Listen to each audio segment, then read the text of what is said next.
अमरावती विधानसभा मतदारसंघ में शायद इस बार कड़ी टक्कर होने वाली है। एक तरफ विकास पुरुष विधायक डॉक्टर सुनील देशमुख तो दूसरी ओर कांग्रेस, राष्ट्रवादी कांग्रेस व मित्र पक्षों की उम्मीदवार सुलभा संजय खोड़के। अमरावती निर्वाचन क्षेत्र चुनाव लड़ने हेतु 4 अक्टूबर को सुलभा संजय खोड़के ने नेहरू मैदान से अपने हजारों समर्थकों के साथ नामांकन पत्र भरने हेतु रैली निकाली। रैली में सुलभा संजय खोड़के के साथ सभी समाज के पुरुष व महिलाएं भी नजर आई। पुरुषों के साथ महिलाएं भी कंधे से कंधा मिलाकर सुलभा संजय खोड़के का समर्थन कर रही थी।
सुलभा संजय खोड़के व संजय खोड़के दोनों ही अमरावती जिले में राजनीति में अपनी खासी पकड़ रखते हैं। साथ ही उनका मुस्लिम समुदाय से भी बहुत ही मधुर संबंध भी है। आज की रैली में सुलभा संजय खोड़के ने जो शक्ति प्रदर्शन किया वो खासा दमदार था।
शायद अमरावती के इतिहास में ये बात होंगी कि अमरावती विधानसभा मतदार संघ में इस बार 2019 विधानसभा चुनाव को अमरावती शहरवासी इस चुनाव में सुलभा संजय खोड़के और विधायक डॉक्टर सुनील देशमुख को ही सबसे तगड़ा उम्मीदवार मान रहे हैं।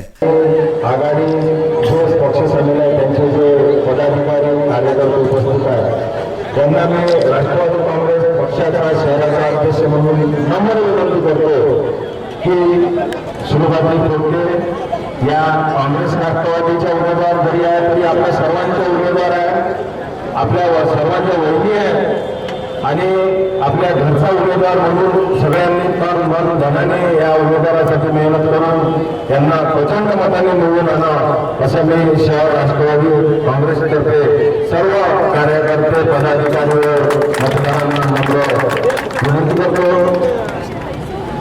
खोड़केताई या आधी राष्ट्रवादीच्या आमदार होत्या, आता मी म्हणतो की या आता दुसऱ्यांदा त्या काँग्रेसच्या नक्कीच आमदार होतील असं मी त्यांना शुभेच्छा देतो।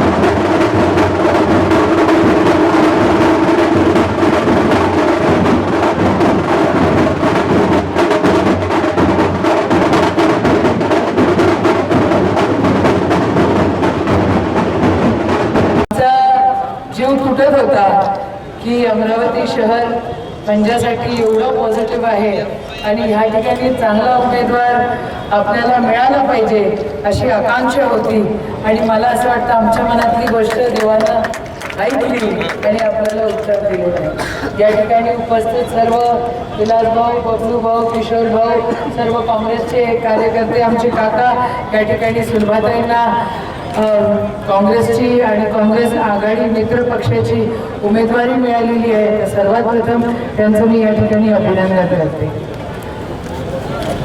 ताई, तुम्ही मंडळींनी सगळ्यांनी माणसं जोपासण्याचं कामं केलेली आहेत। तुम्ही कोणत्याही पक्षात असलात तरी तुमची माणसं तुमच्या सोबत राहिलेली आहे, हा तुमचा प्लस पॉईंट आहे। या ठिकाणी आपल्याला आव्हान आहे आणि त्या आव्हानाला आपल्याला सामोरे जायचं आहे आणि लढाई आपल्याला जिंकायची आहे आणि ती तुम्ही जिंकणार असं या ठिकाणी खात्रीपूर्वक मी तुम्हाला सांगू इच्छिते।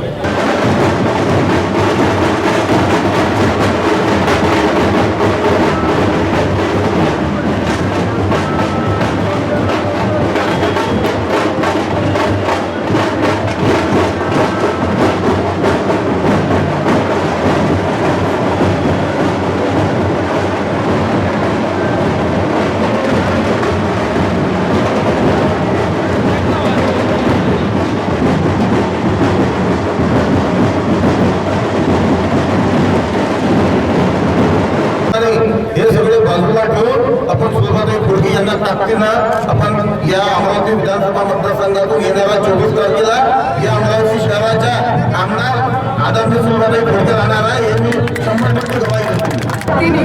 या महाराष्ट्रामध्ये जो पवार साहेबांच्या ईडीच्या माध्यमातून जो विरोध करण्यात आला आणि जो अपमान झाला, त्या अपमानाची भर काढण्यासाठी प्रत्येक युवा कार्यकर्त्यांनी आणि सगळ्या राष्ट्रवादी काँग्रेसच्या अधिकाऱ्यांच्या कार्यकर्त्यांनी आपल्याला लागावं आणि सर्वांचा अपमान भरून काढावा एवढी विनंती करते। सुरुवातीला शुभेच्छा देते।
रैली राजकमल चौक होते हुए पोस्ट ऑफिस चौक से तहसील कार्यालय पहुंची। तहसील कार्यालय पहुंचकर सुलभा संजय खोड़के ने अपना नामांकन पत्र दाखिल किया। नामांकन पत्र दाखिल करने के बाद में सुलभा संजय खोड़के ने विदर्भ न्यूज के माध्यम से अपने मतदाताओं को दिया संदेश। सर्वांना या ठिकाणी विनंती, माझ्यासोबत असलेले फॉर्म भरण्यासाठी उपस्थित असलेले आणि सर्व त्या ठिकाणी नेहरू मैदानवरून त्या ठिकाणी सर्व माझे सहकारी त्या ठिकाणी फॉर्म भरण्यासाठी आले आणि गेल्या 1.5 महिन्यापासून ते अमरावती शहरामध्ये मतदारसंघामध्ये प्रत्येक घरोघरी जाऊन त्या ठिकाणी प्रत्येकाशी संपर्क साधण्याचा प्रयत्न करत आहे आणि त्यांना सर्वांना आवाहन करते आणि विनंती करते की येणाऱ्या 21 तारखेला मी आज 4 तारखेला फॉर्म भरला, 21 तारखेला मतदान आहे, सर्वांनी आपला मतदान रूपाने मला सर्वांनी आशीर्वाद द्यावा अशी या ठिकाणी आपल्या सर्वांना माहिती आहे की 2004 ते 2009पर्यंत मी आमदार राहिलेली आहे आणि आमदार असताना जे बडनेरा मतदारसंघामध्ये मी आमदार होती, बडनेरा मतदारसंघामध्ये अमरावती शहराचा काही भाग येत होता म्हणून या शहराची जी काही विकासात्मक जे काम आहे केलेली आपल्या सर्वांना माहीत आहे आणि त्याच माध्यमातून येणाऱ्या आज आपण बघतोय गव्हर्नमेंट बदललं आहे, गव्हर्नमेंटच्या माध्यमातून अनेक अडचणी आहेत, शेतकऱ्यांच्या अडचणी असेल, शहराच्या अडचणी असेल, बेरोजगारांच्या अडचणी आहेत, उद्योगवाल्यांच्या अडचणी आणि कशा संकटातून जनता जात आहे आपल्या सर्वांना माहीत आहे आणि हे सर्व मुद्दे मांडण्यासाठी या ठिकाणी अमरावती मतदारसंघातून उमेदवारी स्वीकारली आहे। निश्चितच जनतेचे जे काही प्रश्न आहेत ते निश्चितच सोडवण्याचा प्रयत्न आहे। विदर्भ न्यूज के लिए राहुल टेकाड़े।